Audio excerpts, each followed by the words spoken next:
So a question that we get constantly at Torch Prep is, what's a good ACT score? But a better question that you should be asking is, what's a good ACT score for you?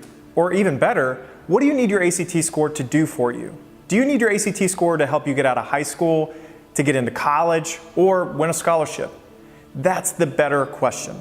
At Torch Prep, we help lots of students do this, and we have a very simple approach that I'm going to walk you through.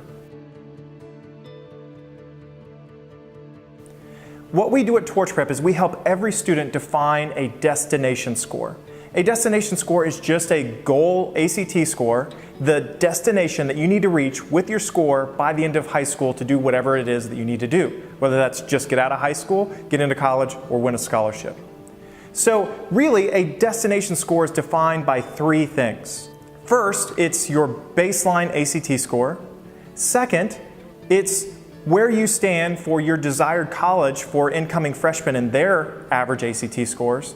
And the third thing is your opportunities for merit-based scholarships. So, baseline starting ACT score, where you stand with incoming freshmen at your desired college and what scholarships you're trying to win. The first one, your baseline ACT score.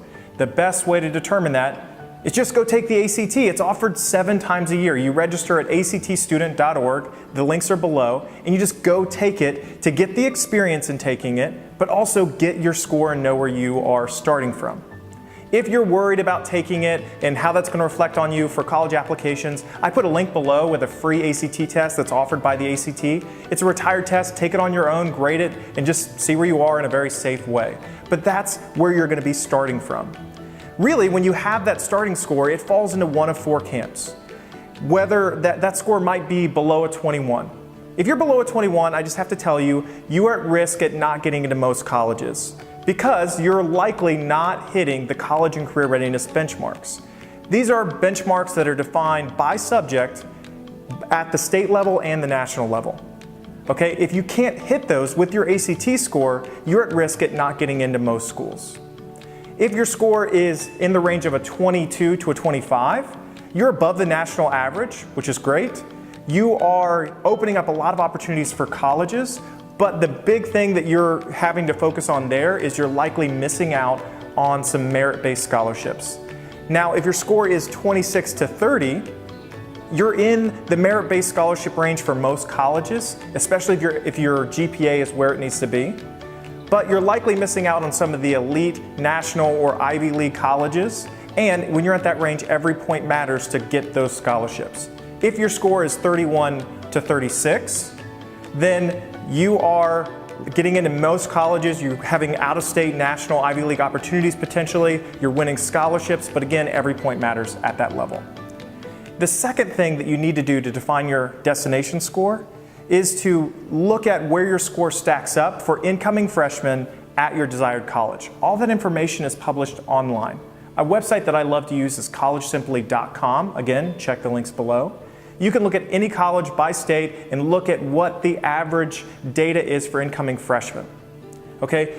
One thing that you have to keep in mind is you want to be in the average ACT score range or above for your particular college to be safe, depending on your GPA, class load in high school, all those other things. Remember, colleges turn people away every year. So you want to make sure you're in the average or above with your ACT score to be away from the risk of being cut based on test score. The third thing you need to do to define a destination score is look at your opportunities for merit-based scholarships. We made a great video on how much your ACT score is worth, so make sure you go check that out because it can mean big money. So depending on where you stand on that scale, you need to define your destination score based on how much money you want or need to get into your college. So again, the 3 things define your destination score. Your baseline, where you stand for incoming freshmen at your desired college, and your opportunities for merit-based scholarships. Again, when we're starting to answer this question of what's a good ACT score, it really comes down to what's a good ACT score for you or what you need that ACT score to do for you. And the destination score, setting that goal is the best way to do that. Hey, thanks for watching this video. At Torch Prep, we are obsessed with making the ACT open doors for kids, not close them.